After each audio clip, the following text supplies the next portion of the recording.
प्रियंका गांधी का प्रयागराज दौरा, गौरी गांव में हुई कत्लेआम के मुतासिर अहलखाना से मिली प्रियंका।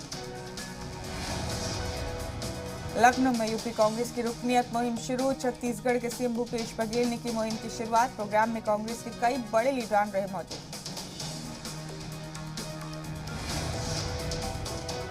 सीएम धामी ने अल्मोड़ा को दी 63 करोड़ के तरक्याती मंसूबों की सौगात। खिताब में कहा, उत्तराखंड में तेजी से हो रही तरक्की। बीएसएफ की पाकिस्तान पर तीसरी आंख से नजर, पंजाब के फाजिल्का में भारत पाकिस्तान सरहद पर लगाए गए सीसीटीवी कैमरे।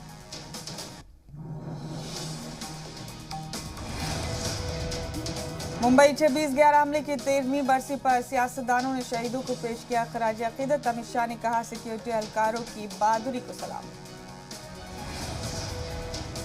26/11 दहशतगर्दाना हमले की 13वीं सालगिरह पर मुंबई में कैंडल जलाकर पेश किया गया खराज अकीदत। कश्मीर के एक एनजीओ ने खराज अकीदत के लिए प्रोग्राम का इनेकाद किया।